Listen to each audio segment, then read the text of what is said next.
Bonjour et bienvenue à notre émission du 27 octobre. Bonjour, Doc Mayou. José, les abonnés, joignez-vous. Oui, de plus en plus nombreux. On vous remercie autant de nous regarder sur YouTube que de nous regarder en direct. Et pour les gens qui sont sur YouTube et qui nous regardent présentement, si vous regardez, vous entendez là, les gens parler au doc, témoigner, poser des questions, puis là, vous dites « Ah, ça me ferait du bien, moi aussi, d'appeler dans l'émission. » Abonnez-vous! Vous allez sur patreon.com/doc et vous allez avoir accès à nous en direct et avec tous les Patreons. Hey, je vais mentionner quelque chose, Doc. Oui, Quand c'est rediffusé, quand les gens voient l'émission sur YouTube, tous les commentaires que les gens écrivent pendant l'émission, ils ne voient pas ça. ah non? Saviez-vous ça? Tout ce qui Bon. s'écrit en chat, là, c'est privé à ceux qui sont en direct dans l'émission. C'est une Oh, plus-value, ça, je trouve, parce que ça ajoute à l'ambiance là, de l'émission. Quand quelqu'un parle, les gens commentent, etc. Mais quand c'est en rediffusion, les commentaires n'apparaissent pas. OK. Fait que c'est, en tout cas, moi, je trouve ça bien fait, notre affaire. Tu sais, le fait que les gens soient abonnés, ils en ont plus, tu sais, pour leur abonnement. Puis, en tout cas, ça nous fait développer une belle communauté. Puis avec le Discord qui se poursuit par la suite, les gens continuent de parler du sujet. Donc, je trouve ça super le fun. Alors voilà, nous en sommes à un sujet libre encore aujourd'hui et nous avons 3 personnes qui ont levé la main. 4 Vas-y. personnes. Alors, voulez-vous commencer tout de suite? Voulez-vous jaser un petit peu? Voulez-vous des Non, non, on y décorations de va. Noël? Non, non. On a assez parlé en meeting ce Oui, matin. non, ça suffit. Parfait. Je vous le dis tout de suite dans l'ordre. On va parler à Sam, Jessie, Eric et Karianne. Alors, Sam, bonjour, bienvenue dans l'émission. Oui, bonjour. Est-ce que vous m'entendez? Oui, très bien. Très bien. Oui, juste une petite chose. Ça fait 2 fois que j'entends le doc dire ça, que Galilée il a été mis en procès à cause qu'il pensait que la Terre était ronde et que les gens pensaient que la Terre était plate. J'ai Oui, regardé ça, ça me dérangeait un peu. Je crois que c'est le modèle héliocentrique que lui il prenait. C'est-à-dire que lui, ce qu'il disait à Galilée, c'est que c'était le Soleil qui était au centre du système solaire et non pas la Terre. Mais ça fait exact. depuis 200, mais ça fait à peu près depuis 200 ans avant Jésus-Christ que les gens, savaient que la Terre était ronde. Même Oui, mais Magellan avait fait le tour. L'équipe de Magellan, il ne s'est pas rendu malheureusement à Magellan, mais hmm, Magellan avait fait le tour de la, de, de la, de la Terre en genre 100 ans avant. oui, mais la croyance à l'époque du tribunal ecclésiastique était que la Terre était plate et on pouvait tomber, si on allait au bout, on tombait dans le vide. OK. Voyez Mais en tout cas, regardez sur Wikipédia. OK. OK. Ça se peut que j'ai tort, mais ça fait 2 fois que je vous entends dire ça. OK. Et puis, c'est ça. C'est ce qu'on m'avait enseigné. Allons-y. OK.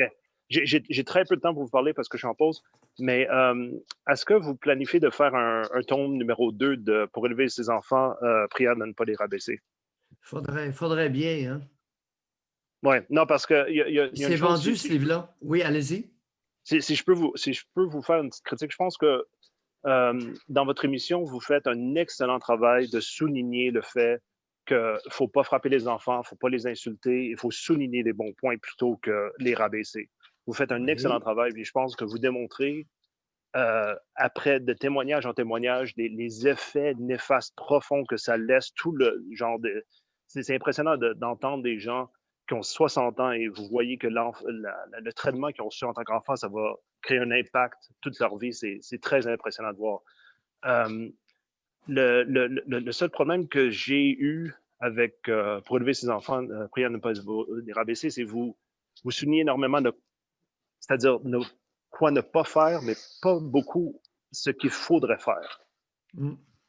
C'est-à-dire que, par exemple, quand un 2 ans fait un comportement qui est vraiment non désirable, qu'est-ce qu'on fait? J'avais écouté, est-ce que vous connaissez Jordan Peterson? Non. OK, Jordan Peterson, c'est c'est le Doc Mayou du monde anglo-canadien et américain.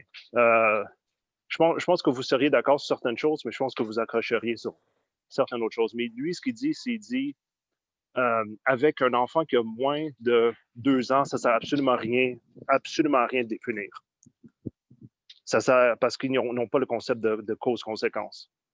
Donc, ce que tu dis, Bien donc, dit. ce qu'il dit, c'est, vous lui dites non, mais si un enfant fait une connerie, c'est ta responsabilité.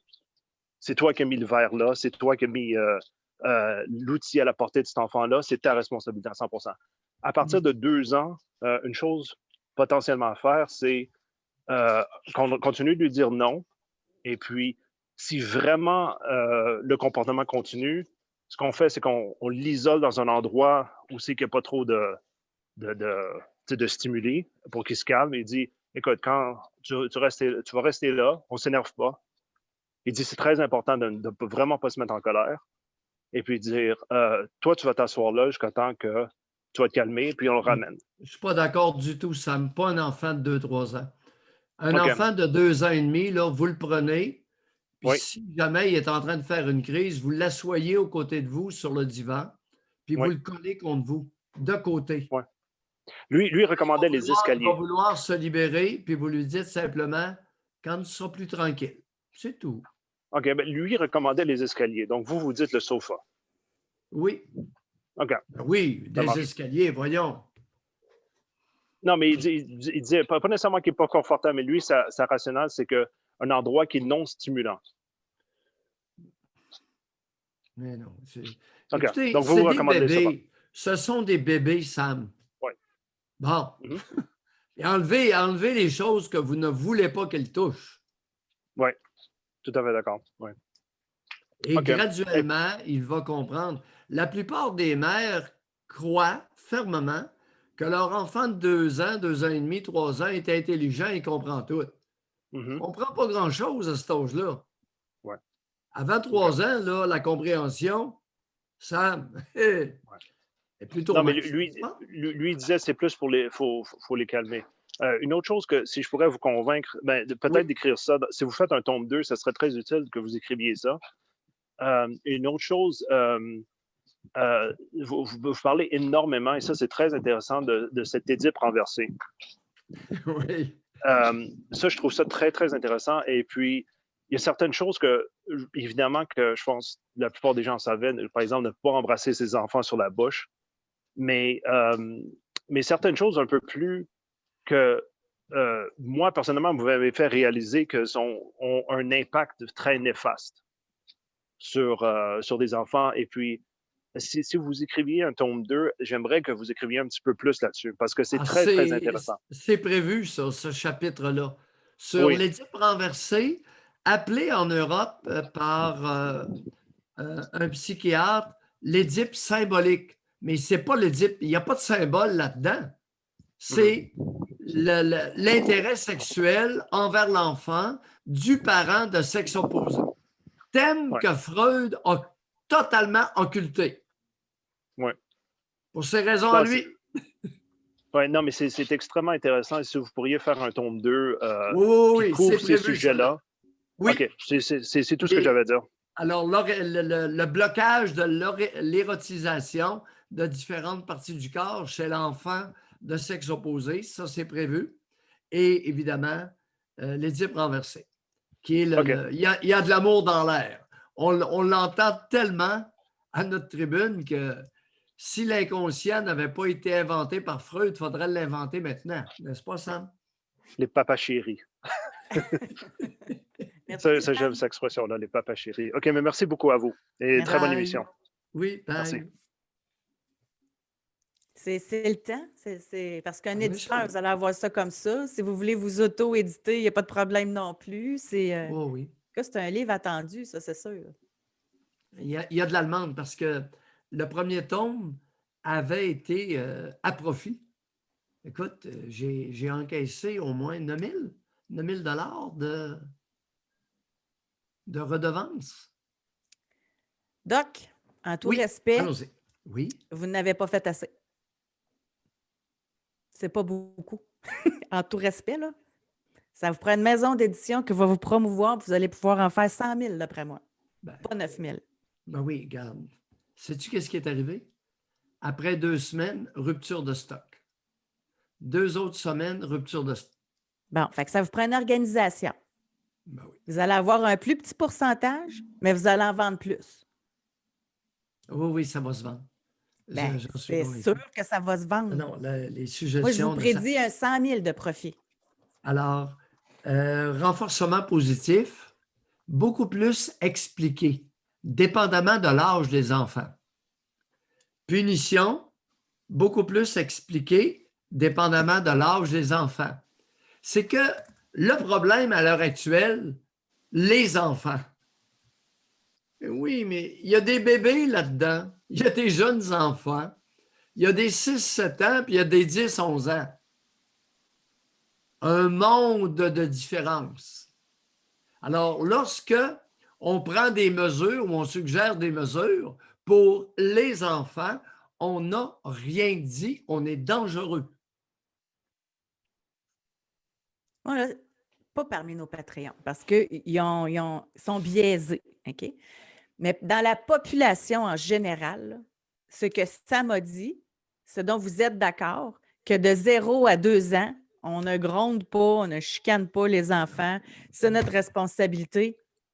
Ma main dans le feu, là, je parlerai de ça à Radio X, pour la fois, vous allez voir leur réaction. Ma main dans le feu, là, 98 de la population est contre ça. Ben voyons donc, faut y dompter tout de suite en partant, il faut qu'il y ait des règles, sinon, s'ils ne nous respectent pas à 2 ans, ils ne nous respecteront pas à 18 ans. Tu sais, les fameuses phrases, là. Oui, oui, que j'ai tout entendu.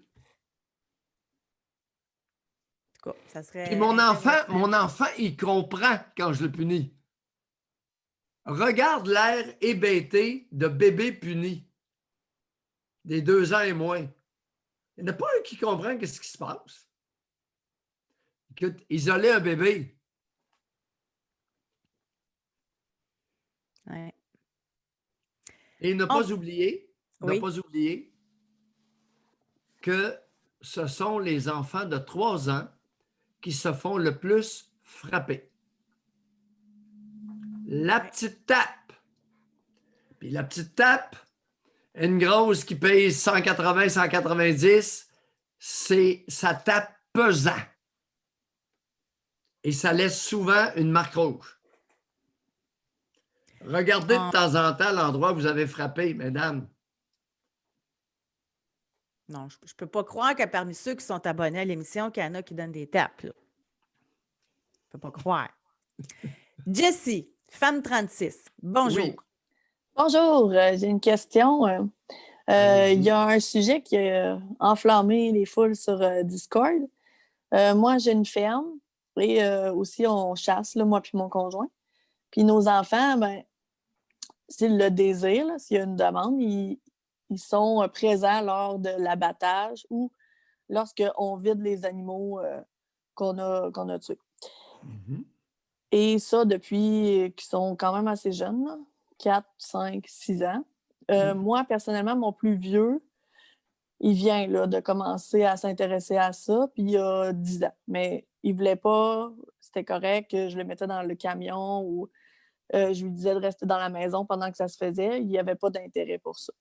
Mais mon plus jeune, lui, il a été très curieux, jeune, 4 ans, puis il voulait être avec nous, puis il voulait participer, puis même si je disais de ne pas y aller, souvent, je me retournais de bord, là, puis il était direct à côté de moi. Là. Fait que la discussion qu'on a eue sur Discord, c'est qu'il y en a qui étaient contre le fait qu'ils soient présents, parce que ça les marquerait à vie. Est-ce que c'est vrai? Non. Vous savez, je viens tout juste de dire une phrase. Les enfants vont être marqués à vie. C'est nécessairement faux, parce que les enfants, ce n'est pas un groupe homogène. Il y en a que ça va être marquant pour eux, puis d'autres, ça va être fascinant. Imaginez-vous donc. Ça n'existe pas, les enfants. Bon, parfait. Parce que j'ai ma nièce qui est venue nous aider à la ferme, puis nous, on vend du poulet à chair, puis il y a certaines ethnies qu'eux, ils veulent faire l'abattage eux-mêmes. Oui. Parce que, en tout cas, ils ont des traditions là-dessus. Puis Exact. il y a une personne qui est venue chercher le poulet vivant, puis il a dit « Ah, je suis venue chercher... » Fait que là, elle l'a fait payer, elle était au kiosque. Puis elle lui a demandé pourquoi faire. Il a dit « Ben, pour le tuer. » Mais depuis, c'est arrivé au mois de juillet, puis elle ne mange plus de poulet, là. Elle ne veut plus rien savoir. Aucun Parce que problème là. Non, ça l'a heurté, elle, mais tu sais, c'est pas tout le monde, là. Quel âge a-t-elle, votre nièce? 15. Bon, c'est quoi son problème? Elle a un problème majeur. Ben, je sais pas, là. Avant ça, on en mangeait du poulet, puis elle pensait que le poulet, il arrivait dans l'assiette comment, là? Elle, c'est une fille de ville. Non. D'après moi... Jessie, José vient de mentionner quelque chose. Ben oui, je sais bien. C'est ce que j'y ai dit. J'ai dit, c'est parce que la viande que tu manges, elle passe par un abattoir, puis il est tué, là. Tu peux pas il est pas Comment vivant se dans ton assiette. fait-il que votre nièce, à 15 ans, soit à ce point niaiseuse? Ben, elle a été infantilisée par ses parents. Qu'est-ce que c'est ça? Ah, infantilisée, c'est ça. Elle a quel âge? À quel niveau de maturité pensez-vous qu'elle est rendue? 5 ans et demi? À peu près. Bon, 5 ans et demi. Alors, vous avez découvert une caractéristique de votre nièce. Elle a été infantilisée, elle est en retard, elle est déconnectée d'une partie de la réalité qu'elle vit. Elle mange du poulet, ben c'est pas d'où ça vient. Les œufs, c'est fabriqué en usine, Jessie. Ah, ouais. Puis le lait, c'est fait en laboratoire. Ah, ouais. C'est vrai de ça. Bon. Alors, pour revenir à nos moutons. Oui.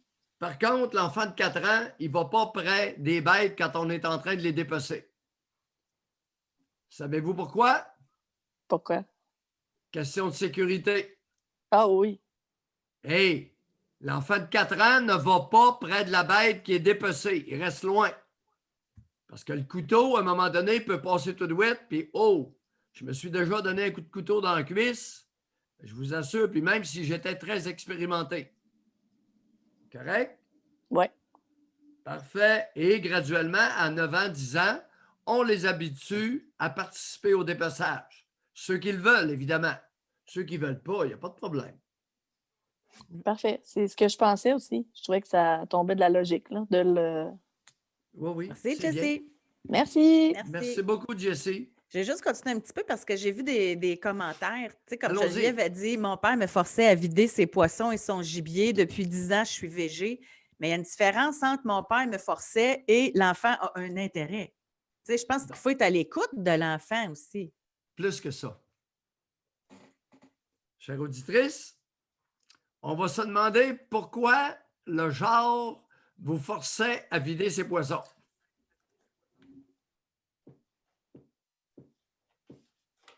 C'est fou ce qu'on va trouver. Il y a de l'amour dans l'air. Même dans les poissons.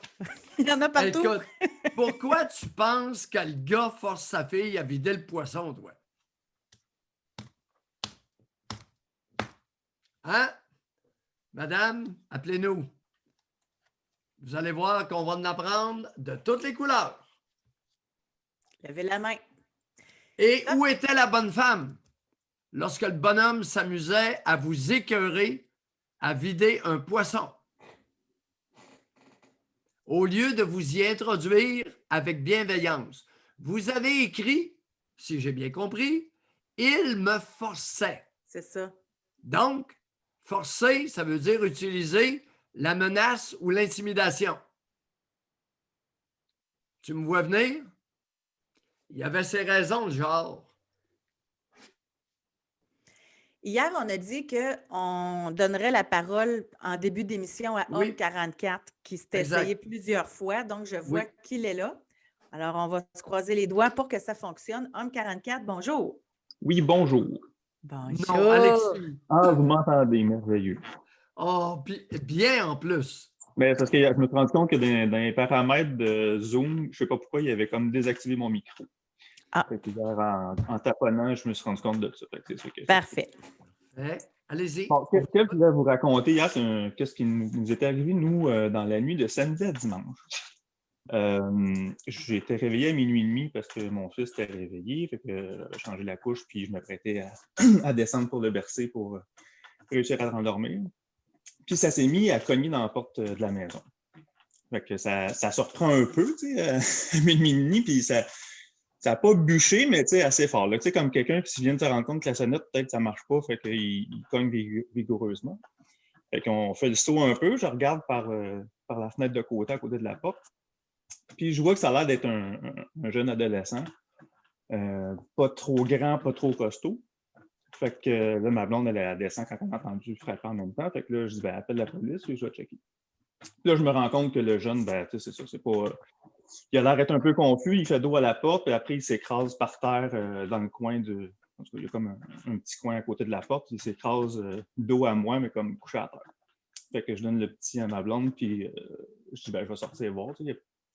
Ça me semblait pas dangereux dans la circonstance, fait que je sors dehors, puis je me mets juste un manteau parce que j'étais comme juste en jogging en bedaine. Fait que je sors dehors, puis là, je m'accroupis pour jaser avec, tu sais, puis là, il a l'air un peu mêlé, puis il me dit « Ah, ça va pas bien, ça va pas bien. » Puis pendant ce temps-là, ma blonde, elle parle avec la réceptionniste de 1911.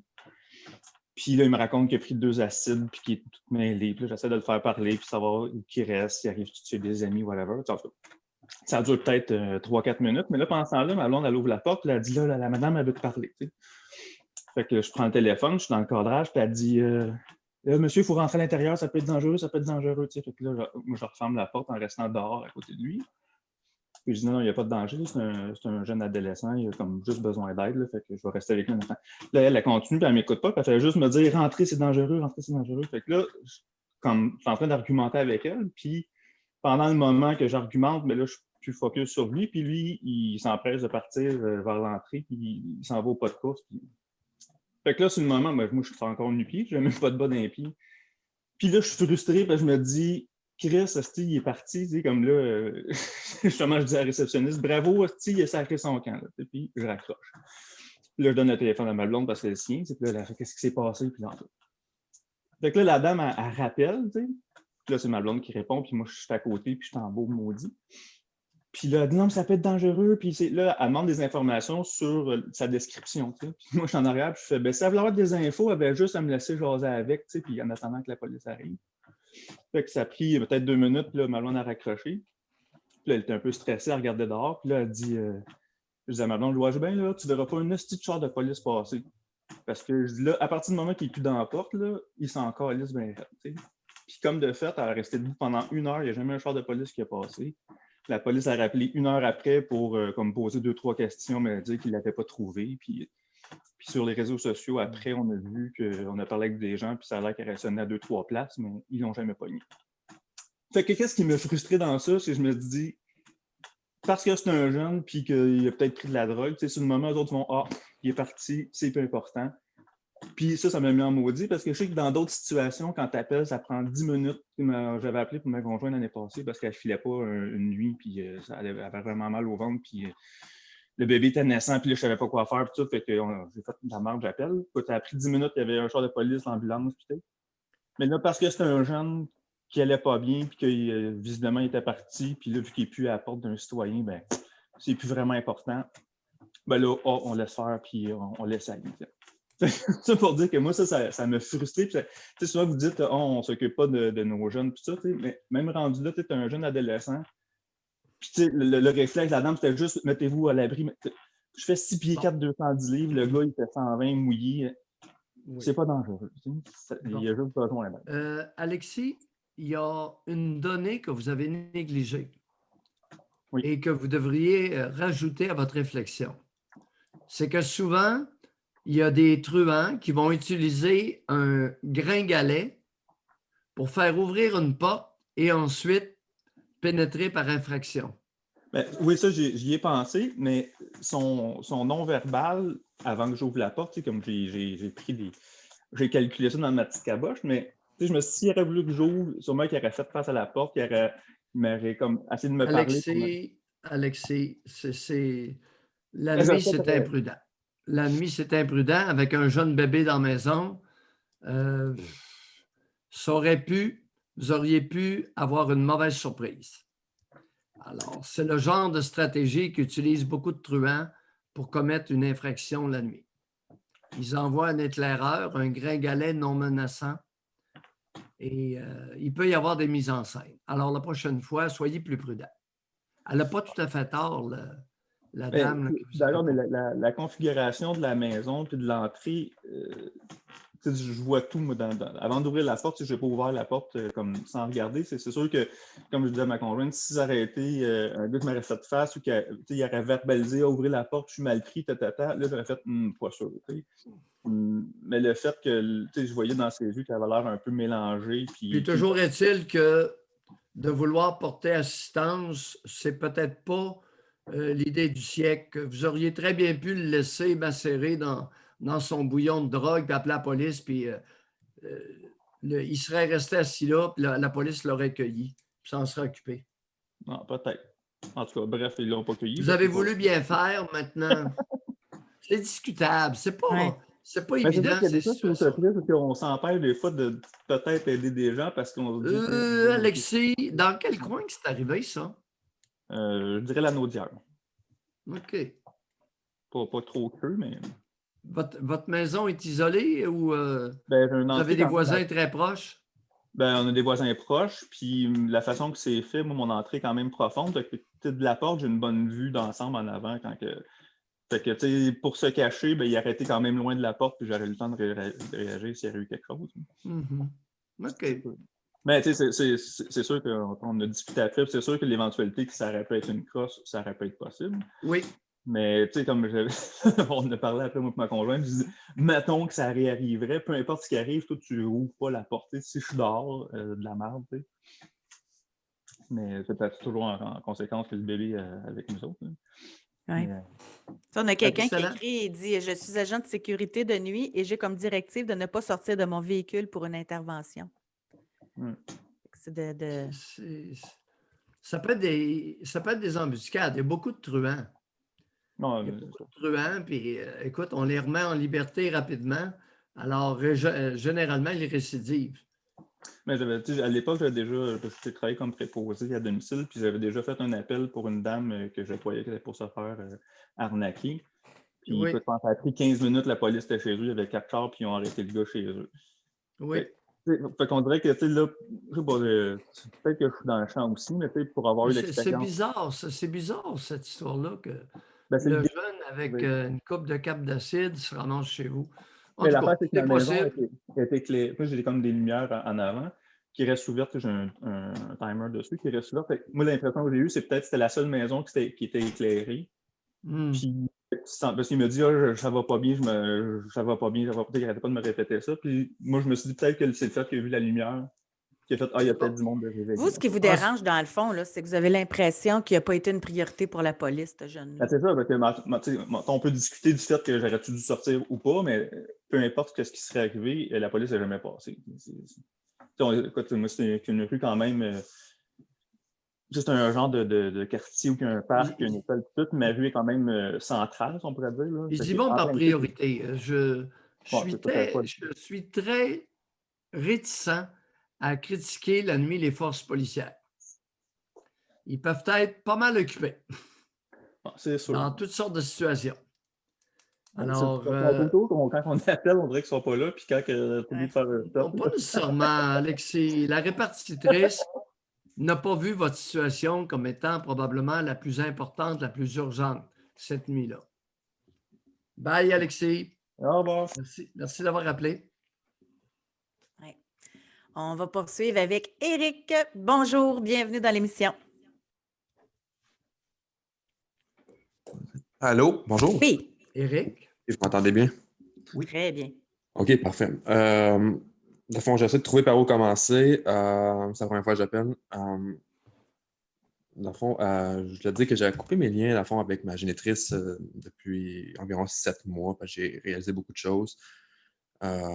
C'était une femme assez... problème de santé mentale. J'ai été pas mal battu et maltraité par cette femme-là. Écoutez, sans mettre dans la laveuse chasseuse pendant les 10 secondes de temps, environ 5 fois à ma connaissance.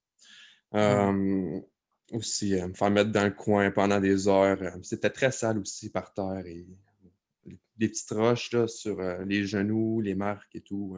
Je m'en rappelle très bien. Aussi, des coups de ballon en arrêt de la tête, me faire fendre la Je tête. l'ai peut-être manqué, mais quel âge vous avez, Éric? J'ai 23 ans. Fait que ça fait pas si longtemps que ça, là. Ça fait pas longtemps, mais c'est ça, OK. ouais. OK, continuez. Fait que ça, c'est ça. Fait que là, c'est ça, à partir de mes 12 ans, ben là, j'ai commencé à vouloir partir de là. Ben, en fait, j'ai parti de là, j'étais vivre un an chez mon père, mais mon père, c'était pas vraiment meilleur. Il m'a bourré aux pilules, Concerta, Bifantin, mais là, dans le fond, ça, c'est à cause qu'il m'avait envoyé dans une place spéciale là, pour me faire checker. Là. Mais bon. Ça. Puis, dans le fond, moi, qu'est-ce que je veux expliquer dans tout ça, c'est que, là, 3 mois, j'ai arrêté une relation avec ma copine. J'ai été avec elle durant 3 mois de fréquentation, puis environ 2 ans et demi de vie commune. On avait parfois des chicanes, tout ça. Moi, j'ai été, dans le fond, à cause de ma mère, j'ai vécu beaucoup de séquelles. Puis quand il y a des chicanes, je ne criais pas. Puis elle, par exemple, elle criait beaucoup. Puis ça me mettait dans un état. J'ai de la misère à expliquer comment. Décrivez-le, Tout ça. raison Oui. plus. Dans quel état vous mettez les cris de votre compagne? Comment expliquer? Non, décrivez. Pas expliquer, simplement décrire. Oui. Dans quel état? À quel état? Tu sais, quand quelqu'un crie, puis comme, c'est pas des chocs, genre, que ça fait, mais comme, tu sais, comme, si ça donne des coups, genre, comme, je sais pas si tu comprends, je veux dire. Non. Non? Allez-y, continuez. C'est comme si je sais pas comment dire, c'est comme si je me faisais comme attaquer. Je sais pas. Puis à un moment donné, ça a donné que je me suis levé, puis là, j'ai dit, tu vas arrêter de crier, je suis plus capable. Puis je l'ai accoté, tu sais, j'avais comme, c'était un geste impulsif, je l'ai accoté, puis j'ai dit, tu vas arrêter de crier. Puis là, j'ai été me coucher, puis le lendemain matin, je me suis levé, j'ai dit, je veux pas que ça arrive une dernière fois, comme, je veux pas que ça arrive encore une situation comme ça, je veux pas y faire du mal. Puis j'ai rien dit, il faut que tu partes, il faut que tu t'en ailles. Mais je sais pas de où ça vient, tout ça vient de là, mais du côté de ma mère, d'après moi, mais en tout cas, je ne voulais pas aller plus loin dans mes gestes d'impulsivité parce que j'avais peur qu'il arrive quelque chose. À quelle fréquence qu'elle criait Oui. après vous? À chaque chicane, c'est... À quelle fréquence? Une fois par semaine? Par Ah, mois? ouais, deux fois par semaine. Là, on va y aller comme ça. Là. 3, 2, Voyons. 2 chicanes par semaine? 2 altercations par semaine? environ. Ça s'en allait où, cette relation-là? Pour être bien franc avec vous, nulle part. J'aurais pu mettre fin à la relation très souvent, mais je pense que je ne sais pas pourquoi je ne l'ai pas faite. À un moment donné, j'ai réalisé, puis j'ai dit il faut que j'arrête ça parce que ça mène à nulle part. Puis j'aurais pu continuer parce que j'aurais pu la continuer, cette relation-là, puis en faire finalement laisse faire, je restais avec toi encore, tout ça, mais j'ai dit non, c'est assez. J'ai coupé les liens avec ma mère. Il faut que je coupe les liens avec ça. Puis il faut comme. Depuis qu'elle est partie, je pense que je suis devenu peut-être plus un homme parce que maintenant j'habite tout seul dans ma maison. Je fais toutes mes choses tout seul. Je dépends de personne. Je sais pas. C'est ça. Puis ma mère, je l'ai appelée il y a 7 mois pour lui dire je l'ai coupé les liens. Puis j'ai dit écoute, tout ce que tu m'as fait, je peux pas accepter. Puis elle m'a répondu, elle m'a dit en tout cas, fais pas l'erreur ce que j'ai fait avec ma mère et de recommencer à parler lorsqu'elle va mourir. J'ai dit de quoi tu parles? Je veux dire, tu m'as jamais aimé. Je veux dire, pourquoi tu voudrais comme.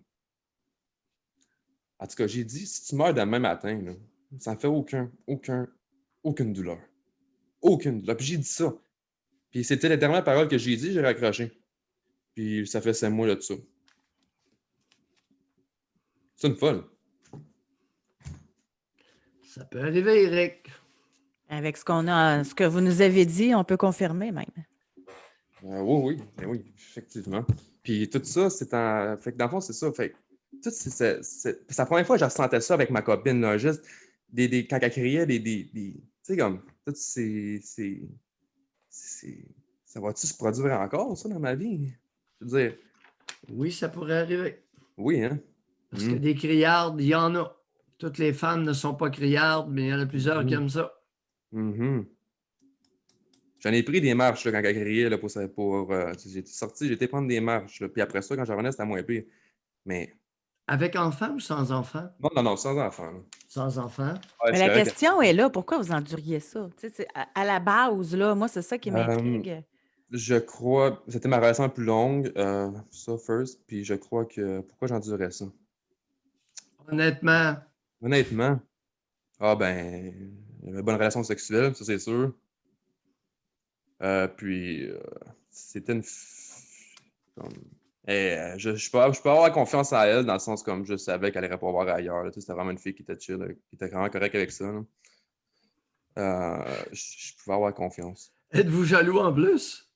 Oh non, du tout. J'étais jaloux avant elle. Drôlement, vous me posez la question. J'étais jaloux avant les autres relations, mais avec elle, je ne ressentais aucune jalousie. Puis Ben, quand elle est voyons, partie, oui. Parce que naïvement, vous avez cru qu'elle n'irait pas voir ailleurs. C'est quoi cette idée-là? ben, OK, Comment pouvez-vous être aussi naïf? ça se peut que je le suis, oui. J'avais confiance en elle, j'avais confiance qu'elle n'irait pas en voir un autre. Mais basé sur quoi? J'avais jamais rien vu de elle qui me mettrait en doute. Je sais pas. Ah, puis ça se voit à l'œil, ça. Ah, ben, ça aurait pu arriver. Là. Vous êtes jeune, vous avez 23 ans. Oui. Mais quand elle est partie, oui. Alors, je suis resté avec José parce qu'elle sait que c'était bon, puis elle ne semblait pas lorgner un autre homme. Aïe, aïe. Mais je ne vais pas là, vous fâcher, là, mais le nombre de fois qu'on entend, j'aurais jamais pensé qu'elle ferait ça. Ouais. Mais quand elle est partie, c'est drôle, mais j'ai pas ressenti aucune peine, aucune douleur. C'était vraiment nerd, genre, comme elle est partie, Ben oui. c'est ça. Expliquez comment se fait-il que vous n'avez pas eu de peine lorsqu'elle est partie? Euh,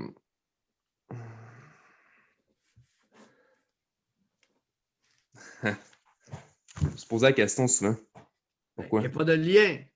Il n'y a pas de lien, hein? C'est ça que c'est. Ben oui, c'était une compagne de sexe. Le sexe était bon, elle était jolie, Ah, ben oui, ben oui. excitante, beaucoup, moyen, peu. Non, elle était très excitante. Écoute, c'est surtout elle qui m'impressionnait. Elle avait au moins voyons, c'est quoi le mot, là? Jouissance, ça, parfois, là, tu sais. C'est 3 Les orgasmes. orgasmes. 3 orgasmes, exactement, c'est ça. Je le voyais, puis ça m'excitait parce que... Ben oui, c'est valorisant pour un mâle, n'est-ce Ah, pas? c'est sûr. Ah, ben oui, effectivement. Ben oui. C'est sûr. Alors là, vous avez perdu tout ça, mais vous êtes Ouais. débarrassé d'un maudit paquet de troubles. Ah, c'est sûr. Hey, en peu de temps, là, je l'ai fait, là. Puis même sur mon père et tout, là.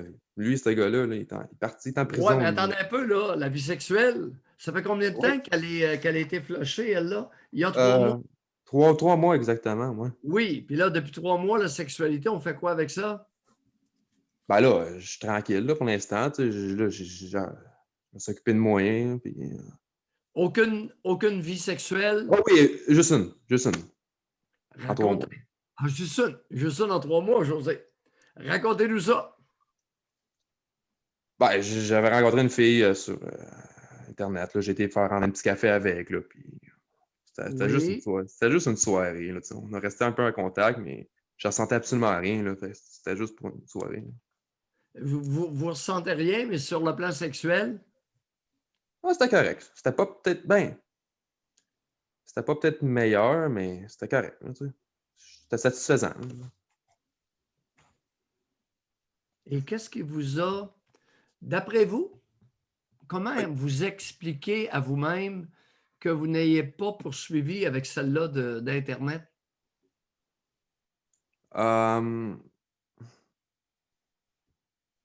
Ben, j'avais pas envie de continuer avec elle. Je voyais pas. OK, ça vous regarde. Ouais, ben c'est ça. C'est exactement ça. Est-ce qu'il est possible que vous ayez peur, que vous craigniez que ce soit un autre criard, puis ça finisse comme avec la première?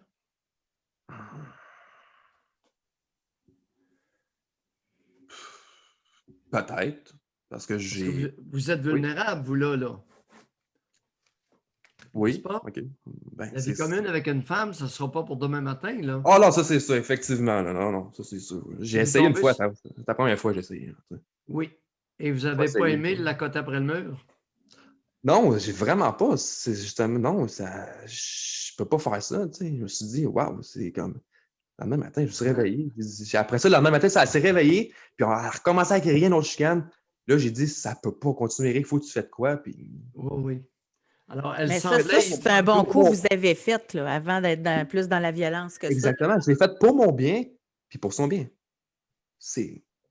Bon, laissons faire le sien, le OK, vôtre. pas de problème. Oui, oui, vous avez raison. Parce que là, est-ce qu'il est possible? Est-ce qu'il est possible, sentez-vous bien à l'aise, Go. est-ce qu'il est possible que cette femme-là essayait de vous provoquer ou de provoquer en vous de l'agressivité ou une violence? Oh, oui, elle a eu un père. Oh oui, oui. Des fois, elle me dénigrait. Là. Elle a eu un père.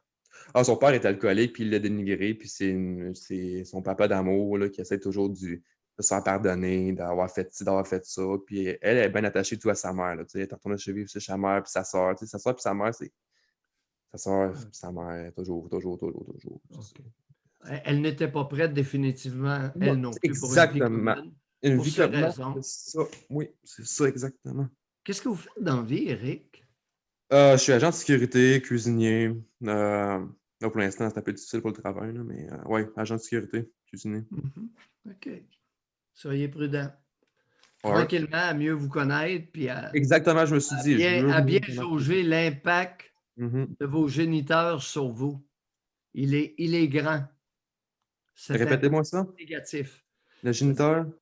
Oui, graduellement, de bien jauger l'impact négatif de vos deux géniteurs sur vous.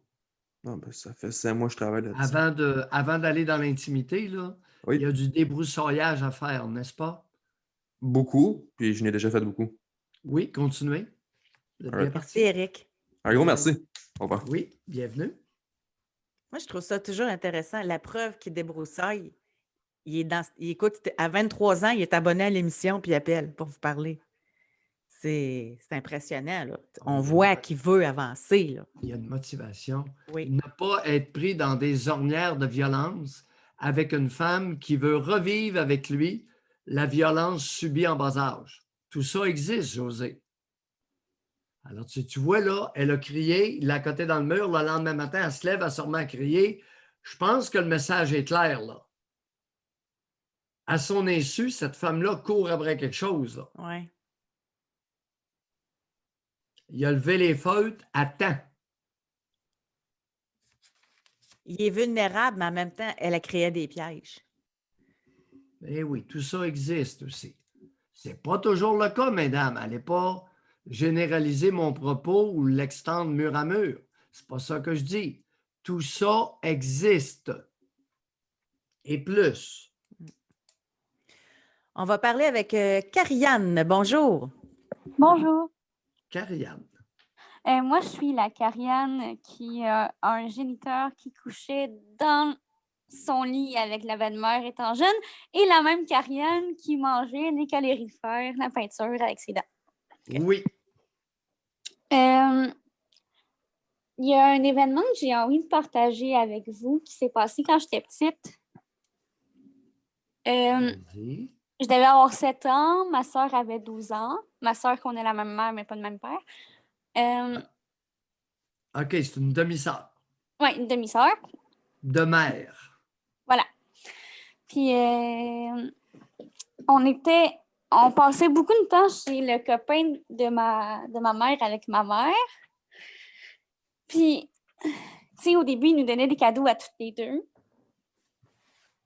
Puis, à un moment donné, on écoutait une cassette, moi puis ma génitrice, dans la chambre du gars, parce que c'est là qu'il y avait une autre télévision, puis l'autre télévision du salon était déjà occupée.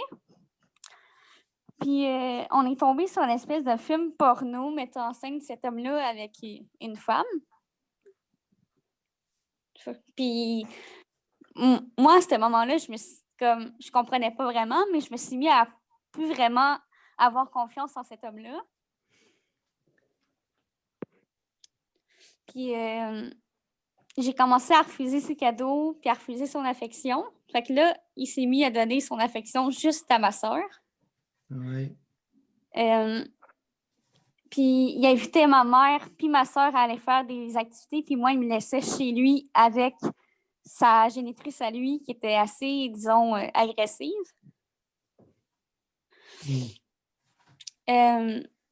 Puis, à un moment donné, je me rappelle que je suis dans le salon avec ma génitrice, on écoute la télé, puis entre le salon et la cuisine, il y a comme des portes françaises coulissantes qui séparent les deux pièces.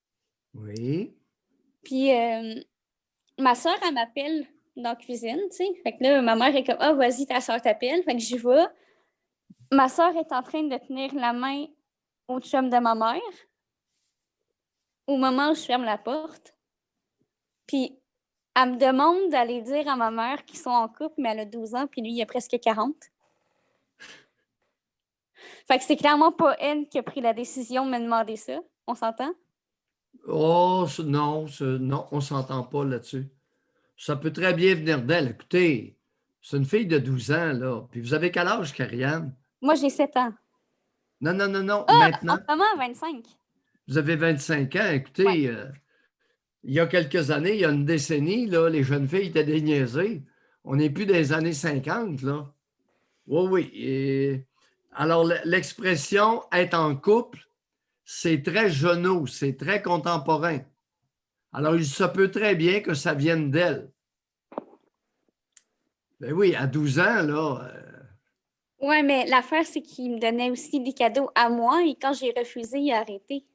Fait que là, ça prouve que, comme, selon moi, il a voulu, comme, acheter l'affection de ma soeur qui n'avait pas de père. Peut-être, dites-vous, mais n'allez pas déduire que l'idée de se prendre la main et de vous demander d'aller dire à votre génitrice que la petite de 12 ans est en couple avec le 40 ans, allez pas vous imaginer que ça vienne nécessairement du 40 ans, là. Ouais, bon, l'homme de 40 ans, il n'avait pas 40 ans dans sa tête, certain, là.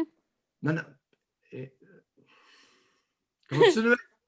Bref, fait que là, moi, je me mets dans tous Oui. les états. Je me mets à me sentir mal pour ma mère, pour ma soeur, puis là, je ne sais pas comment réagir. Et vous avez 7 ans. J'ai 7 ans, mais je comprends que je trouve pas ça normal, tu sais, fait que j'ai un malaise. Oui. Puis là, je sais que ma mère est de l'autre côté. Puis là, je sais, comme je fige un peu, je sais pas quoi faire, fait que je fais juste sortir en larmes. Là, ma génitrice me demande ce que j'ai. Je dis « Ah, c'est rien, je me suis fait mal. » Parce que je veux pas y dire. Mais tu sais, je me suis pas fait mal, genre physiquement, mais j'ai mal. Émotionnellement, j'ai mal.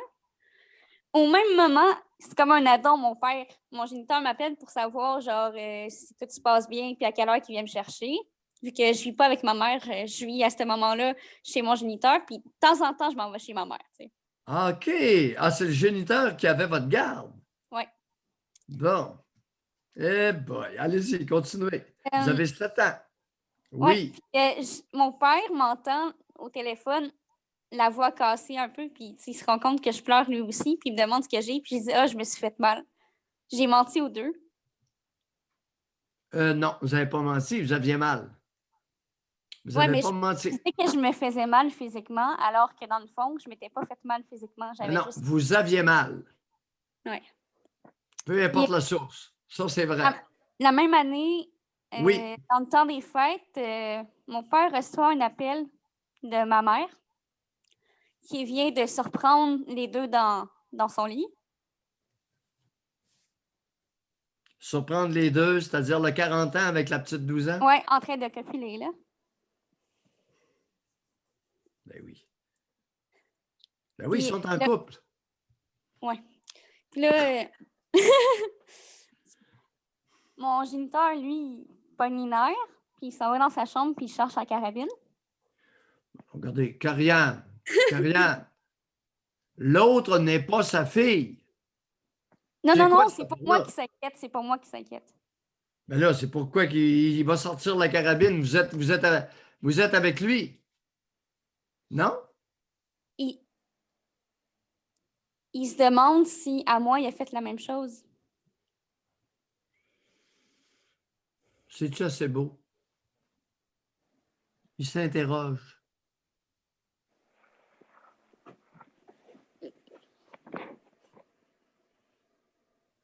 Fait que là, on va aller tuer l'autre.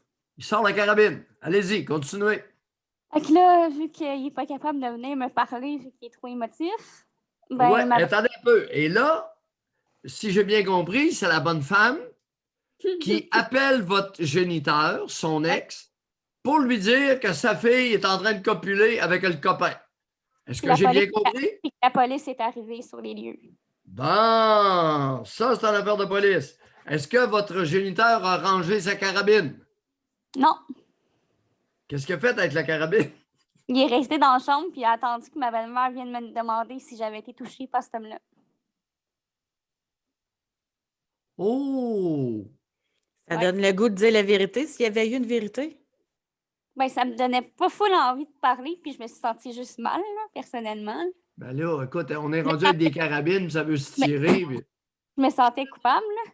Écoutez, le copain, c'est une cervelle d'oiseau, mais votre géniteur est pas beaucoup mieux. Non. On est d'accord? Oui, on est d'accord. On va bien s'entendre. Oui. Les hommes avec des petits pois, il y en a une coupe qui traîne dans le décor. Mm. Il y en a un qui copule une jeune de 12 ans, puis l'autre, lui, avec la carabine en présence de la petite de 7 ans. Oh boy! Fait que je me mets à pleurer, puis je dis à ma Oui. belle-mère qui ne m'a pas touchée, mais tu sais, je peux pas dire le reste parce que comme je veux pas, j'imagine qu'à ce moment-là, je sais déjà que mon père est dans un état. J'ai pas envie de donner des raisons. Hey, de se ramasser en Karianne! prison, là. Karianne, est-ce qu'on pourrait dire que votre père vous aimait beaucoup? Oui. Hein? Il voulait confronter son ex avec une carabine pour savoir si le copain vous avait touché sexuellement. Hey, c'est une Mais je vous ai déjà appelé pour dire que mon père m'avait convoité sexuellement aussi, là. Ah oui, ben. Oh, êtes-vous en train de supputer que votre géniteur est en train de vous faire une petite crise de jalousie avec une carabine? C'est sûr que moi, j'ai plus tendance à trouver juste ça dégueulasse que. Je sais que dans le fond, même si, contrairement à cet homme-là, mon géniteur n'a pas passé à l'acte, c'est autant dégueulasse. Mais à ce moment-là, moi, je ne me rends pas compte. Parce que moi, tout ce que je sais, c'est qu'il y a un homme de 40 ans qui a couché avec ma soeur. Fait que je me rendais pas compte non plus de la convoitise sexuelle de mon père. Moi, je me disais juste, si mon père. Genre, si j'ai un truc à mon père qui fait en sorte qu'il pète un plomb, je vais perdre mon père, je vais me ramasser avec ma belle-mère. C'était ma seule peur. Puis, il y avait Avec votre belle-mère qui était la nouvelle conjointe de votre géniteur? C'était la conjointe de mon géniteur depuis mes 4 ans. Oh, et vous aviez la peur de vous retrouver avec cette bonne femme-là? Oui. Tabarnouche. Ouais. Alors, on s'en va où avec ça, Karianne, ce matin? Mais bref, ce que je voulais dire, c'est que à cause de leur attitude, par la suite, moi, je pleurais beaucoup, mais ils me demandaient À cause de leur attitude, terminez votre phrase tranquillement. Moi, je me renfermais sur moi-même, puis je n'étais pas à l'aise de leur parler de comment je me sentais. Évidemment. Ils n'ont jamais cherché à aller, mettons, vous faire voir un psy pour peut-être une alternative qui puisse m'ouvrir. Karianne, vous étiez entourée d'êtres humains sans cervelle. Oui. On ne peut pas se confier avec quelqu'un qui n'a pas de cervelle. Ainsi va la vie. Comment ça se fait que vous êtes né de cette galère-là, vous? Ben, j'imagine que ma génitrice avait aussi un petit poids dans le cerveau. Oui, ça, définitivement. Les 2 petits pois ont voulu faire d'autres petits pois. Oui, mais vous avez un gros poids. Comment ça? Au niveau génétique, il y a du monde dans vos ascendants qui ont de l'allure? Vite comme ça, je sais pas. Qui a de l'allure dans vos ancêtres? Je les ai pas connus. Ah. Mais je pense que ma grand-mère, par contre, était était une bonne personne parce que j'ai jamais entendu de trucs négatifs sur elle. Bon, attendez un peu. Votre grand-mère étant la mère de qui? De mon paternel, mais en même temps, mon paternel, il est comme, tu sais. Fait que c'est ça, je peux pas me prononcer sur ce que je connais pas. Oui, mais vous avez rien entendu de négatif concernant la mère de votre père, qui pourrait être Ouais. une femme de bon sens. Rien de négatif d'extrême, mais j'ai entendu, tu sais, mon géniteur s'est fait mettre à la rue à 16 ans, tu sais. Fait qu'il y a quand même du Oui. négatif là-dedans. Non, non, attendez un peu. Même s'il n'était pas facile à vivre, I guess. Bon, alors il y a des jeunes qui ont été expulsés de leur famille parce qu'ils étaient vraiment détestables. Ce n'est Ouais, pas c'est- parce qu'un jeune de 16 ans est expulsé du foyer, de la maison familiale, que les parents sont dans le tort, là.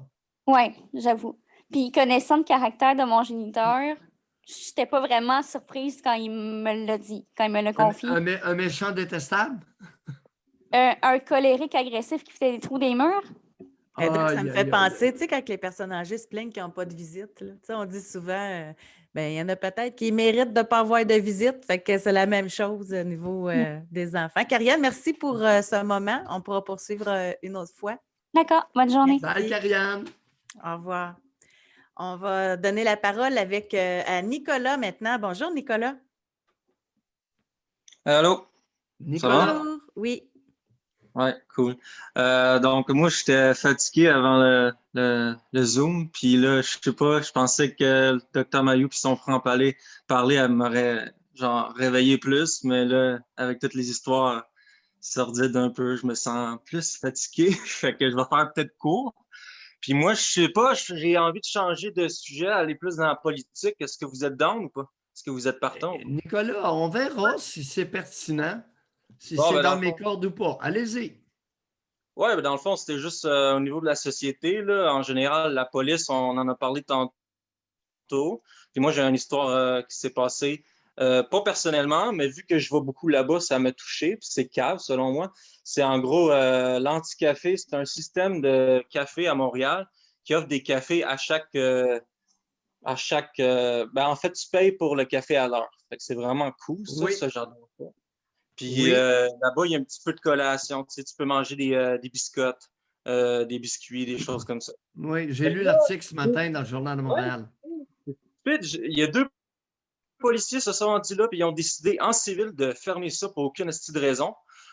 Parce qu'ils pensaient que c'était un restaurant, parce qu'ils disaient que c'était un restaurant. Fait que mon opinion, c'est que les policiers ne voulaient pas écouter la fille. Puis c'est ce qu'elle a dit, la fille.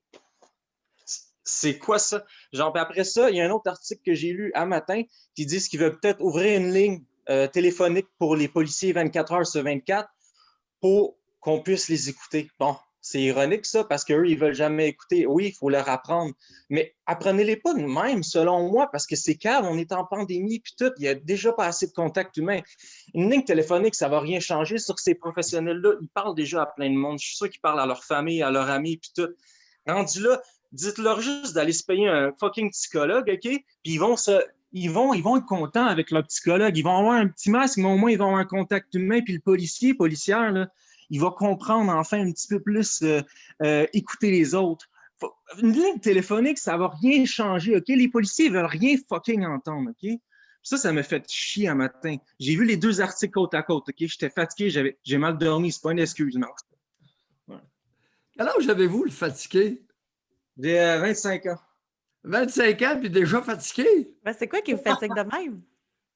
Je prends trop de café, puis moi, vu que je suis super sensible, genre, j'ai des tocs, je suis Gilles de la Tourette, puis un de mes rayons de soleil, c'est l'hypersensibilité. Ça fait que fucking quand le café, là, ça me rend plus fatigué, mais je suis addict, tu sais. C'est mon addiction. Tout le monde est addict à quelque chose. Moi, c'est ça, puis mes fucking pills antidépresseurs. Pardon? Ouais, je prends des antidépresseurs, là. Ah, qu'est-ce que vous prenez? Effexor, 187,5 mg. Ouais. Ouais. Depuis quand vous prenez ça? Depuis fucking 5 ans, 6 ans, alors qu'on m'a crissé dehors parce que moi, j'étais détestable, mais pour des bonnes raisons. Parce que mon beau-père, c'était un pervers narcissique et un bipolaire. Ma mère est dépressive et elle se faisait manipuler par lui. Fait que tout le monde avait l'impression que j'étais méchant chez nous, surtout de ma mère. Bon, Fait que là, regardez, Nicolas. Ouais. Regardez, Nicolas. je pense que ça va être important que vous retourniez voir le prescripteur de l'Effexor et Ouais, je le que connais. vous discutiez avec lui de l'effet du produit Un sur con. vous. Correct? Ouais, c'est un connard. Il m'a prescrit ça comme des bonbons. J'avais même pas besoin de ça. J'étais juste triste de quitter chez nous. Genre. Nicolas, retournez voir le prescripteur et Ouais. discutez avec lui. Arrangez-vous. Alors, au lieu de vous mêler de toutes sortes de problèmes, occupez-vous des vôtres. D'accord? Yes. Bye, Merci. Nicolas. Bonne chance. Je pense, Doc, que tantôt, quand on parlait du traumatisme de voir dépecer des animaux, on a Geneviève qui avait commenté, je pense que c'est elle qui communique avec nous. Je pense que c'est elle qui était devenue VG suite à ça. Bonjour, Geneviève. Bonjour. Est-ce que c'est bien Geneviève. vous? Oui, c'est bien moi. Hein? Excellent. C'est bien moi. Donc, j'ai 44 ans. Pour Oui. vous mettre en contexte, je suis donc j'étais l'aîné de 3 garçons. Donc, on était 4. Je suis une fille, évidemment. Donc, j'avais 3 frères. Donc, Oui. il ne m'en reste plus qu'un actuellement. Mais bon, j'avais 3 frères. En gros, mon père, quand j'avais 7 ans, a fait interner ma mère. Donc, on s'est retrouvés, nous 4, avec lui, ce qui veut dire que je suis devenue la maman de la maison. Donc, j'ai passé La femme de la maison. la maman, la femme, tout ce que vous voulez. En fait, tout ce qui pouvait servir à mon père. Donc, À 7 ans. Exactement. Je Jusqu'où passais, c'est allé d'être la femme de la maison avec le bonhomme? c'est allé qu'il cherchait des prétextes pour me toucher. Il a essayé. Racontez. En fait, toute mon enfance, j'ai tout fait pour qu'il n'y arrive pas. Donc, Qu'est-ce qu'il a fait? des attouchements, en fait. Racontez, quel genre d'attouchement? Et à partir de quel âge? Après que ma mère soit partie, 7 après que la police soit venue chercher ma maman, ça a commencé dans les jours précédents, en fait. Donc, moi, j'ai vécu visiblement du stress à partir de ce moment-là. J'ai commencé à faire pipi au lit. Geneviève, Oui, excusez-moi. prétexte pour vous toucher, les attouchements à partir de 7 ans, racontez-nous. Donc, j'ai commencé à faire pipi au lit à cause du stress et il venait enlever mes draps sur le matelas et au lieu de me remettre des draps propres, il m'amenait dans sa chambre avec lui, dans son lit, pour que je dorme avec tout le reste de la nuit. Puis il essayait il essayait, enfin, c'est assez flou encore dans mon esprit parce que j'en ai jamais parlé avant. Mais il essayait, il voulait que je touche son pénis, évidemment. Je le sentais, il prenait sa main et il voulait que je caresse son pénis. Moi, je voulais pas, j'ai jamais voulu, je me suis tout le temps débattue. Donc là, il a commencé à être agressif avec moi, violent. J'ai eu droit à tous les noms, grosse truie, grosse vache, des coups, tout le temps des coups. Excusez-moi. En fait, le moindre prétexte pour me frapper, me crier dessus et être agressif, et c'était tout le temps une bonne raison. Je pouvais dire une chose qui lui plaisait pas, il me criait dessus ou il me frappait. J'étais enfermée dans ma chambre. Donc, ça, j'avais écrit, je crois, hier dans les textos, là, quand je vous écoutais, que moi aussi, en fait, j'écoutais une personne parler, un monsieur qui disait qu'il avait été enfermé par ses parents. Ben moi, tous les soirs, mon père, il partait à la pêche et avec mes 3 frères, il nous enfermait dans nos chambres individuellement. Donc, il laissait mon tout petit frère qui avait même pas 1 an dans son berceau, mes 2 autres frères dans leur chambre et moi, tous enfermés à clé. Donc, la maison aurait pu passer au feu, puis on était tous laissés tout seuls. Donc, moi, à cette époque-là, j'avais 8 ans. Donc, il a commencé à faire ça quand j'avais 8 ans. Nous laisser tout seuls le soir. Étrangement, j'étais pas en colère par rapport au monsieur qu'on a écouté hier. Moi, j'étais pas du tout en colère. Au contraire, j'étais presque rassurée parce qu'au moins, il était pas là. Il me laissait tranquille dans ces moments-là. La seule chose qui me dérangeait, c'est que derrière la porte où j'étais embarrée, il y avait une toilette, une salle de bain, je me souviens. J'étais jeune, pourtant, je pourrais me remémorer absolument ma chambre et la salle de bain. En fait, c'était une petite salle de bain toilette qui était de l'autre bord de la porte. Puis, j'y avais pas accès parce qu'il ne revenait pas avant super tard la nuit. Donc, j'avais pas d'endroit pour faire pipi. Mais je faisais pipi dans mon garde-robe. Donc, j'ai fait pipi dans mon garde-robe pendant des semaines, jusqu'à ce qu'ils se rendent compte qu'il y avait une grosse trace d'urine au-dessus du frigo dans la maison. Là, il est allé voir, il a bien vu que ça sentait le pipi. Puis là, ben, forcément, encore un bon prétexte pour me frapper. Et à partir de ces soirs, des autres, ben, ça ne l'a pas empêché de continuer de m'enfermer. Hein? Donc, après ça, j'ai été frappée, j'ai été battue. En fait, ce jour-là où il a vu qu'il y avait la trace d'urine qui commençait à sortir, il s'est mis à me crier dessus. Je suis montée en courant dans ma chambre, je me souviens, je me suis mis dans un coin, puis je me suis mis à saigner du nez. Et je ne sais pas si ça a un rapport, mais en tout cas, bref, j'étais tellement stressée et tannée qu'on dirait que mon corps s'est dit « Vas-y, lâche-toi, quoi. » Je me suis mis à saigner du nez. Ça m'a marqué aussi. Pourtant, j'étais petite, là. Mais ça l'a, comme je vous dis, ça ne l'a pas empêché de continuer de nous enfermer. Il a continué à aller à la pêche et à nous enfermer le soir. Il n'y en avait rien à foutre. Attendez un peu. La pêche le soir, c'est la pêche... Il allait à la pêche au saumon. Là, il était... Non, il n'y a pas de pêche au saumon le soir. Là. Ben, je ne sais pas. En tout cas, à moins qu'il pêche avec des lampes. Je ne sais pas comment il faisait, mais il partait le soir là, jusqu'à 10 heures, tu sais, l'été, là, quand il fait encore assez clair. Là. Il nous enfermait, mais il nous enfermait très tôt. Là. Il nous donnait à manger, puis il nous pitchait dans la chambre genre vers 5h30, 5h, 5h30. Pourquoi vous enfermait-il à clé dans votre chambre? Parce qu'il n'y avait personne pour nous garder. Puis je sais pas. J'ai toujours cru que c'était parce qu'il n'y avait personne pour s'occuper de nous puis qu'il s'en foutait, qu'il préférait aller faire ce qu'il aimait. Est-ce qu'il était jaloux de vos activités sexuelles? De mes activités sexuelles à 7 ans? Plus tard. Ben, en fait, pour vous dire, moi, à 10 ans, il a fait un attouchement de trop. Puis j'ai porté plainte à une travailleuse sociale de l'école parce que là, j'étais tannée. Ça faisait des années que je me battais, que moi, je suis vraiment une têtue, OK? Quand j'ai pas envie, tu me touches pas, mon gars, laisse-moi tranquille. Puis j'ai tout le temps été comme ça, puis je pense qu'il aimait pas ça, puis que c'est pour ça qu'il me frappait. Ouais. Parce que j'étais têtue, puis que je le laissais pas faire. Il est arrivé quoi après la dénonciation? Donc, en fait, je vous explique, à 10 ans, ouais, on saute un peu du coq à l'âne, là. Mais non, on est dedans. À 10 ans, le dernier attouchement qu'il a fait, en fait, il était en couple avec nouvellement avec une dame. Donc, il a tout le temps été tout seul, de ce que je me souviens de mon enfance. Il n'a jamais été avec personne. Puis, vers l'âge de 10 ans, un ami à lui a fait rencontrer sa sœur et il s'est mis en couple avec sa sœur. Donc, il était en couple et une nuit, je me suis réveillée parce que je sentais qu'on me caressait les seins. Là, je me suis réveillée, puis j'ai vu mon père se lever brusquement, tout nu. Donc, j'ai vu son pénis à l'air. Il s'est levé tout nu, puis il est parti vite en courant dans sa chambre.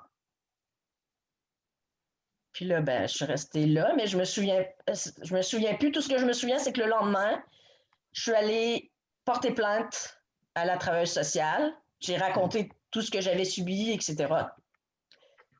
Ben, elle ne m'a pas cru. Après mon père est venu ensuite, donc elle a parlé à mon père. Puis mon père lui a dit que c'était pas vrai, que c'était nous autres qui étaient des enfants difficiles, qu'il n'arrivait pas à nous gérer, qu'il préférait nous abandonner plutôt que de continuer à essayer d'éduquer des petits Mongols comme nous autres. La travailleuse sociale vous a pas cru? Non, elle m'a pas cru.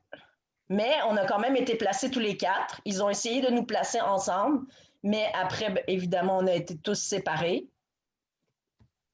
Est-ce qu'il est possible que votre père vous enfermait dans votre chambre à clé pour s'assurer que vos frères ne se livrent pas à des jeux sexuels avec vous? Mais mes frères étaient petits. Mon frère Ken, il y avait 2 ans de moins que moi. Donc, à cette époque-là, j'avais 7 ans, il avait 5 ans. Michel avait 3 ans, puis Thomas avait à peu près 1 an, même pas 1 an. Il venait de naître quand il a fait interner ma mère, en fait. Est-ce qu'il est possible qu'il vous enfermait dans votre chambre pour ne pas que vous vous J'en ai, livriez? j'en ai aucune idée. Je ne me souviens pas du tout que mes frères et moi, on se livrait à des Non, accouchements. non, c'est pas ça. Mais je ne sais Par pas. crainte. Tu sais, c'est un homme détraqué, là. Ouais, je J'essaie sais de pas. soulever une hypothèse explicative. J'arrive même pas à essayer de rentrer dans sa Parce que tête les cas tellement. que j'ai vus de cet ordre-là, c'était par jalousie. Mais en tout cas, il nous enfermait vraiment tous individuellement. J'avais Oui. même pas accès, même à mon tout petit frère. Là, je vois pas ce que j'aurais pu faire avec mon jeune bébé de frère. Là. Et votre mère a été internée Ma mère est encore temps internée. OK. Ma mère elle a est toujours jamais internée. sorti. Je la connais pas, en fait. Elle est partie quand j'avais 7 ans. Puis, j'ai plus de À contact quel avec endroit? elle du tout. À quel endroit qu'elle est internée? Oh, je la connais pas. Je sais pas vraiment. Je sais qu'elle a été internée dans un centre, un hôpital psychiatrique au début. C'est tout ce que je sais parce que j'ai pas posé beaucoup de questions à mon père à cette époque-là. Puis pour de la schizophrénie, pour... Ben, au début, c'était maniaco-dépression ou je sais pas trop quoi. En fait, quand elle ne prenait pas ses médicaments, elle agissait comme une enfant de 5 ans. Juste pour vous donner un exemple, parce que je sais que vous aimez beaucoup les exemples. À la fin, avant que mon père la fasse interner, quand elle nous faisait à manger, elle nous faisait des repas du genre une montagne de pommes de terre en purée avec des petits pois autour, puis au milieu, elle mettait du ketchup. Ça, c'était notre repas. Elle agissait comme une enfant de 5 ans. Quand elle s'occupait de nous, même elle, je me souviens, une fois, elle nous a donné un bain, puis je crois qu'elle a fait manger du savon à un de mes frères, je ne sais plus pourquoi. Elle lui a vraiment mis un savon dans la bouche. Là. Ça, c'est quelque chose que je me souviens. Puis quelque chose que je me souviens fort de ma mère, c'est qu'elle me donnait des fessées culottes nues, donc elle enlevait vraiment mon pantalon. À 6 ans, je crois 6 ans et demi, 7 ans, là, je commençais l'école, je pense. En tout cas, ou peut-être pas, là, mais j'avais des amis qui venaient à la maison, puis devant les amis, parce que j'étais encore une fois têtue, puis que je voulais pas faire ce qu'ils demandaient, elle me baissait le pantalon, elle me criait dessus, puis elle me donnait des fessées. Cul nu. Puis comme Odette a dit, elle a écrit, votre père a quand même fait 4 enfants avec cette femme-là. Hein? Oui. Mais je pense que les deux se sont bien trouvés, en fait. Les deux se sont bien trouvés. Est-ce que votre mère était normale au niveau intellectuel? Ben là, moi, j'ai 44 ans et je vous avoue, il y a 2 mois, j'ai découvert, d'après une de mes tantes, qui est en fait, ma mère a été... Ouais, j'ai une vie vraiment fuckée. Ma mère est venue au monde à une époque où ma grand-mère, qui était toute seule, ne pouvait pas la garder, alors elle l'a abandonnée. Puis elle a rencontré un homme, elle s'est mise en couple avec cet homme-là. Elle a été rechercher ma mère là où elle l'avait abandonnée, en famille d'accueil, pour faire une vie de couple avec ce monsieur-là. Et ce monsieur-là, qui est mon grand-père, par alliance. Ouais, par alliance, l'a abusé d'elle. Il a fait des attouchements avec elle. Est-ce qu'il l'a engrossé? Non? Non, mais à partir de ce moment-là, quand ma grand-mère l'a découvert, elle a empêché cet homme-là de toucher à ma mère. Puis elle a eu 2 autres enfants avec lui. 2 filles avec lui. Wow! Hey, Geneviève, dans quel coin du clan canadien-français ça se passe, ça? Moi, j'ai passé mon enfance sur la Côte-Nord, mais mon père venait pas de la Côte-Nord, il venait de Montréal. Il y avait juste le rêve chasseur-pêcheur en tête, donc il est parti avec sa voiture, ma mère, moi et mes 2 frères, puis l'autre qui était dans son ventre. On a vécu en camping pendant 1 an dans la voiture. Aïe. Oui, non. Vous avez quel âge, là, maintenant? Maintenant, j'ai 44 ans. Puis, donc, on a passé 1 an dans ce que je me souviens, parce que je me souviens, j'avais 5 ans, j'étais dans la voiture. Il y avait une musique qui jouait dans la voiture. Geneviève, à votre connaissance, est-ce que vos géniteurs collectaient le chèque d'aide sociale? Mon père a été sur le BS. Et les Pendant- allocations familiales. Oui, il touchait tout ça, toute mon enfance, jusqu'à ce que je porte plainte. D'où le nombre d'enfants aussi. Ça, honnêtement, j'en ai aucune idée, mais en tout cas, c'était des procréateurs. Là. Il avait envie de Est-ce que faire des votre gamins. père a déjà travaillé ou s'il n'a jamais travaillé? Honnêtement, j'en sais rien. Je vous dis, je le connais pas vraiment. OK, Toute correct. toute mon enfance, je l'ai passée à me cacher de lui en m'occupant de mes 3 frères. On Ouais. était dans le bois, sur la plage tout le temps. Je passais ma vie. En fait, mes 3 frères, c'était ma vie. Je m'occupais que de mes frères. OK. Ou alors, OK. on était enfermés. Donc, les seuls contacts que j'ai eus un peu avec mon père, c'est ce que j'ai mentionné tout à l'heure. Bon, C'est que maintenant- des fois, il nous forçait à aller à la chasse et à la pêche avec lui. Puis quand il ramenait du poisson ou du gibier, ben, il me forçait à tout dépecer avec lui. Il voulait absolument me montrer. Il trouvait que c'était important même si je suis une fille, c'était très important pour lui que j'apprenne les rudiments de la chasse et de la pêche. Oui, oui, il devenait éducateur soudainement. Oui. Hein, il devenait éducateur soudainement avant d'essayer de jouer dans vos petites culottes. C'est les seules fois où il a essayé de me montrer quelque chose. Mais mes frères, c'est ça qui est étrange, c'est que mes frères, ils n'ont pas goûté. Là. Mes frères, ils n'ont jamais été battus.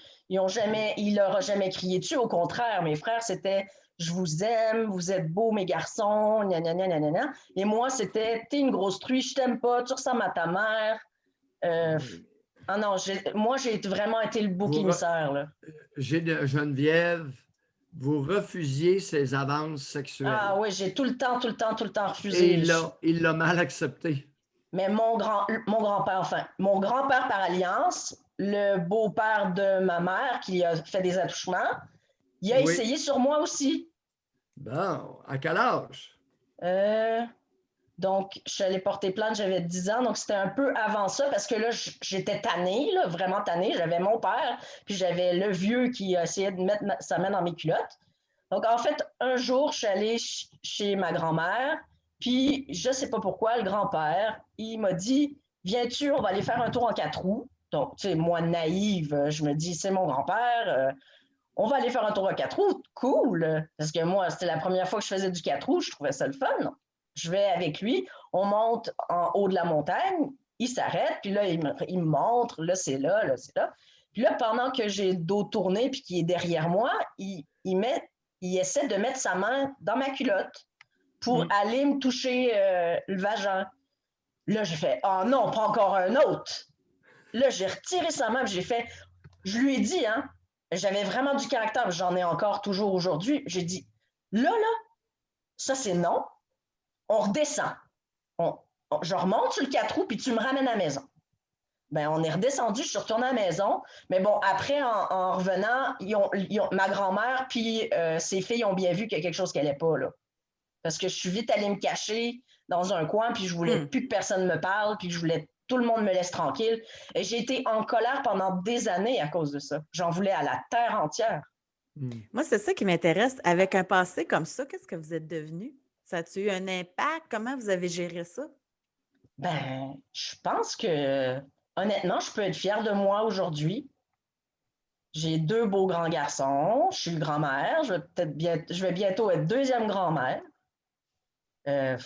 J'ai été propriétaire de 2 maisons. J'ai toujours eu des belles voitures. J'ai tout le temps accompli mes rêves. En fait, je pense que c'est le fait que je sois têtue, justement, qui m'a beaucoup aidée à avancer dans la vie. Je me suis toujours dit, non, Geneviève, t'avances, OK, t'es en colère, canalise, ça va t'aider. Je pense que globalement, je m'en suis assez bien sortie. Dans quel genre de travail vous avez œuvré? Moi, je suis spécialisée dans le commerce, la vente, la gérance. Actuellement, je suis photographe professionnel. Avec la COVID, malheureusement, comme je ne suis pas un travail essentiel, je suis en pause. Okay. C'est ce qui m'a permis de m'abonner et de passer du temps à vous écouter. ça fait quand même du bien. Donc, c'est ça. Donc, comme je suis en pause... À qui vous ressemblez dans vos ascendants génétiques? Je connais personne, en fait. Comme on a passé notre vie sur la Côte-Nord, les seuls que j'ai rencontrés, c'est la grand-mère paternelle et le grand-père paternel, mais ils étaient vieux, là, il y avait 75 ans quand je les ai rencontrés. Et la seule chose que ma grand-mère a pu me léguer, donc on a passé 2 semaines, 2 semaines chez elle, parce qu'en fait, c'est ça, c'est une autre histoire, c'est que avant 10 ans, vers 9 ans, mon père s'est sauvé, il n'arrivait plus à payer les traites du logement de la maison où on vivait avec son aide sociale. Donc, un matin, à genre 4 heures du matin, il a mis toutes nos affaires, tout ce qu'il pouvait mettre dans la voiture. Il nous a mis tous les 4 dans la voiture, puis il s'est sauvé, en fait. Pour ne pas payer le loyer, il s'est sauvé. Bon, je pense que j'ai su que par après, il avait quand même envoyé de l'argent, là. Mais ce jour-là, il s'est sauvé avec nous. Puis, donc, on est parti de la Côte-Nord et on est parti jusqu'en Abitibi, chez ma grand-mère paternelle. Oui. Et on est resté chez eux pendant 2 semaines, c'est que le temps que mon père se retourne, puis qu'il sache ce qu'il veut faire dans la vie, etc. Puis pendant ces 2 semaines-là, elle a vraiment été maternante. Tu sais, vous parliez d'être maternante, etc. Elle l'a été. Elle m'a appris à tricoter. Et je tricote encore, là. Donc, c'est vraiment resté... c'est quand même des... C'était une femme de bon sens, sa mère à lui? Je la connais pas vraiment. Je sais que... Mais pour le temps que vous avez passé avec elle? Oui, moi, je l'ai beaucoup aimée. Les 2 semaines que j'ai passées avec elle, j'ai beaucoup aimé. Je sais que son père, à lui, par contre, il le battait à coups de ceinture, tu sais, comme il faisait à l'époque, là. À savoir qu'il était 14 enfants dans sa famille. Donc, probablement que c'est pour ça qu'il a fait beaucoup d'enfants d'une shot avec ma mère. Il était le dernier, donc il était le 14e d'une famille de 14 enfants. Elle, votre mère est encore internée, mais votre père, il est où, lui? Mon père, en fait, j'ai essayé de reprendre contact avec lui il y a 3 ans. Je l'ai retrouvé sur Facebook, en fait, donc ça faisait plus de 25 ans que je ne l'avais pas vu. Puis sur Facebook, donc j'ai écrit, j'ai dit, écoutez, je recherche une personne, un monsieur qui serait mon père, qui s'appelle machin truc. Est-ce que ce serait vous? Et il m'a répondu. Il m'a dit, oui, c'est bien moi, Geneviève. Et à ce moment-là, ben, j'ai essayé de reprendre contact avec lui un peu. Mais quand il s'est rendu... Oui. Mais ça n'a pas duré. Que nouveau cet effluve vers un géniteur abusif? Je voulais des réponses. J'attendais qu'il me dise une chose. Laquelle? Je voulais qu'il me dise qu'il était fier de moi. Et il a fini par me le dire. Mais, écoutez, Doc Mayou, avant de dire quoi que ce soit, quand il m'a dit qu'il m'aimait, et qu'il était fier de moi, je lui ai répondu que c'était pas grâce à lui. Si j'étais devenue la femme que je suis aujourd'hui, qu'il pouvait bien aller se faire foutre. Mais il a eu le temps de vous dire qu'il vous aimait. Ouais, mais ça m'a rien fait. Vous êtes allé le chercher, ce je t'aime-là même. Là. Ouais, mais ça m'a ça, rien pour fait. moi, c'est difficile à comprendre après tout ce que vous avez fait. Mais j'arrive pas à le comprendre non plus. Mais je lui parle plus, il veut plus me parler de toute façon. Il m'a... Après ça... Geneviève. Oui, pardon. Honnêtement. Oui. D'être la femme de la maison à 7 ans, n'est-il pas exact de dire qu'il y a un côté extrêmement valorisant à ça? Deuxièmement, lorsqu'on n'a pas de mère puis que le bonhomme nous amène coucher dans son lit, n'est-il pas exact de dire que minimalement, c'est une source d'affection? Ça a foqué toutes mes relations avec les hommes, ça, d'ailleurs. Comment? Ça a foqué toutes mes relations avec les hommes, ça, d'ailleurs. Parce que j'ai cru pendant longtemps que pour être aimé d'un homme, il fallait que je me laisse tripoter. Ce qui est totalement faux. Et c'est pas tout à fait faux. Ouais, mais il n'y a pas que ça. Il n'y a pas que ça, j'en conviens. Mais c'est parce que moi, je pensais qu'il n'y avait que ça qui pouvait faire que je plaise à un homme dans la vie. Puis j'ai découvert avec le temps qu'il n'y a pas que ça. Oui, mais au niveau de l'intimité, disons que c'est un gros morceau. Ah, ça a foqué beaucoup de mes relations, oui. Au niveau de la jouissance, l'excitation, ça dit quoi avec les hommes? Ah, moi, je suis multi-orgasmique, Doc. Des orgasmes, là, je peux aller m'en chercher une vingtaine si je veux. Si le gars a une bonne érection, pas de problème. Si je sens que le gars est excité en plus, puis qu'il me prend la poitrine, là, je peux en avoir autant que je veux. Jusqu'à l'écœurer, jusqu'à ce que son pénis soit insensible et tout endolori, puis qu'il puisse plus rien faire. Ouais, je pense que vous aviez une grand-mère en quelque part qui avait de l'allure. Peut-être. Mais le peu de temps peut avoir eu un effet grandiose comme ça? Non, c'est génétique. OK, au niveau de sa C'est que stamina, puis... Mais Geneviève, pourtant, mon premier orgasme, je l'ai eu qu'à 20 ans. Hein? pardon? Mon premier orgasme, j'ai réussi à l'avoir seulement à 20 ans. Avant, je ne savais pas ce que c'était. Mais oui, À 20 Geneviève, ans, oui. Geneviève. Oui. Autour du globe, semble-t-il qu'à l'âge de 20 ans, une femme sur deux a déjà connu un orgasme. Une sur deux n'a jamais orgasmé encore. C'est vraiment pas beaucoup, hein? Alors, vous étiez tout simplement normal D'accord. sur ce point-là. Mais le fait d'être multi-orgasmique, à mon avis, ça doit être plus rare quand même. Oui. Et vous avez une force intérieure avec une stamina. J'ai jamais vu de psychologue, hein, juste en passant. Oh oui. En 44 ans, je n'ai jamais été voir je n'ai jamais suivi de thérapie. Vous avez hérité à travers vos gènes d'une force intérieure exceptionnelle. Je ne vous contredirai pas. Ben déjà à 10 ans de dire non, déjà à 10 ans de porter plainte. Oh oui, tout s'enchaîne. Vous avez une force intérieure exceptionnelle. Et c'est ça qu'on appelle la stamina. La pulsion de vie vous habite à un niveau très élevé. C'est pour cette raison que je suis devenue VG en partie aussi. Mais ça, c'est un autre débat. Là. Ben non. Ça n'a rien à voir. Je connais votre opinion. Ben, le respect de la vie, oui, en partie. Oh, ça, c'est des petits prétextes rationalisants. Oh! Geneviève, vous étiez bien partie. Gâchez pas de Non, mais je vous taquine, je connais vos points faibles aussi. Hein? Je vous écoute depuis un bout de temps. Donc... je sais que vous n'aimez pas les grosses et les véganes, donc je fais partie de celle-là. Bye, Geneviève. Au revoir, à bientôt. Oui. La force de l'émission, je le rappelle encore, c'est la qualité des interventions qu'on a. Pendant le témoignage de Geneviève, là, je voyais tous les commentaires passer. Là, on pense avoir tout entendu, puis à chaque émission, on entend toujours de quoi qui nous surprend encore. Que j'en voyais un dire, hein, quand vous dites le Québec n'aime pas ses enfants, là, on va dire abonnez-vous, là, venez écouter là, ce qu'on entend. Oui. Exact. La pulsion de vie est génétiquement déterminée. Et vous en avez un exemple dans cette femme-là. Une pulsion de vie inexpugnable, qu'on ne peut pas éteindre. Ça va jusque-là.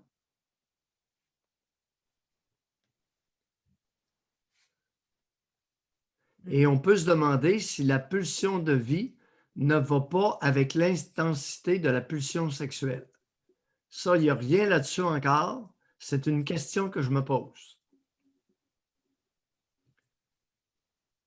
Libido et pulsion de vie, stamina, force intérieure, seraient-ils concordants? Intéressant. C'est ce qui complète notre émission. Sais-tu quel flash que j'ai eu? Non? J'ai eu un flash pendant l'entrevue avec Geneviève. J'ai pensé à Régis Labaume. Si seulement il avait 10% de la stamina de Geneviève. C'est peut-être pas fin de dire ça, mais j'ai eu ce flash-là.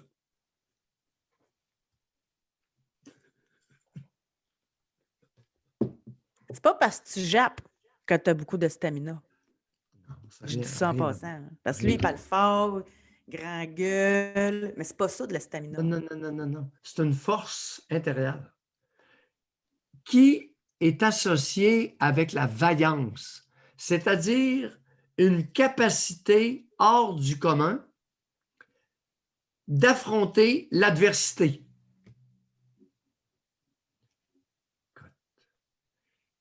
Geneviève, elle ne l'a pas eu facile. Négligence extrême. Une force de vie, une pulsion de vie incroyable.